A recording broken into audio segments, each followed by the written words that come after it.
রবিবার মানে প্রতিটা বাড়িতেই প্রায় মাংস রান্না হয়, বাট শ্রীর জন্য রবিবার মানে আলাদা একটা মাছ রান্না হয়। যেমন এই রবিবারের স্পেশাল ছিল কই মাছ দিয়ে আর কুলে কাটা ধনেপাতা সব রকম সবজি দিয়ে ঝোল। তো চলো তোমাদের সাথে ঝটপট করে শেয়ার করে দেবো কীভাবে আমি আমার মেয়েকে এই ঝোলটা রান্না করে খাওয়ালাম। এখানে কুলে কাটা পাতা আর ধনেপাতা, টমেটো রয়েছে, আর এদিকে রয়েছে সব রকম সবজি যেগুলো লম্বা লম্বা করে কেটে নিয়েছি। এদিকে কড়াতে কিন্তু মাছ ভাজা হয়ে গেছে, কড়াতে দিয়ে দিয়েছি জিরে আর একটুখানি দুটো টুকরো কাঁচা লঙ্কা, কারণ একটুখানি ঝালের স্বাদটা যাতে করে ওর নিতে থাকে, কারণ পরবর্তীকালে কোনো অসুবিধে না হয় ঝাল তরকারি খেতে। এরপর দিয়ে দিলাম একটুখানি পাঁচফোড়ন, তারপরে পেঁয়াজ আগে থেকেই ভাজা ছিল কারণ আমাদের 14 শাক ভাজা হয়েছে।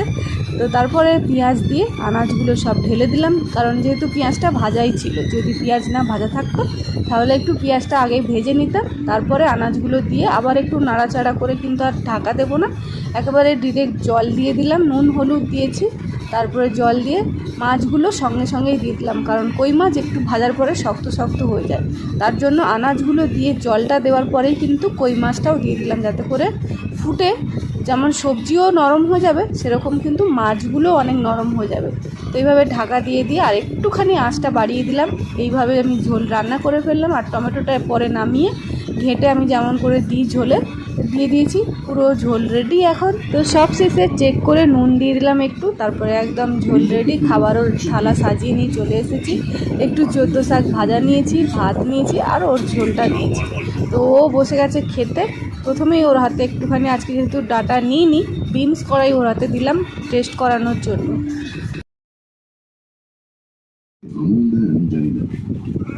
তাও জানো না বুঝি, দার্জিলিং আসা কিছুদিনের মধ্যে রাজেন বাবু ধর্মকর্মের দিকে কই মাছের প্রায় দুদিকেই কাটা আছে, তার জন্য মিডিল পজিশনের যে মাছটা রয়েছে ওখান থেকেই তুলে তুলে মাছ দিয়েছি ওকে। শ্রী প্রতিদিনই প্রায় জ্যান্ত মাছই খায়, তো যাই হোক কই মাছ কিন্তু এই প্রথম খাচ্ছে।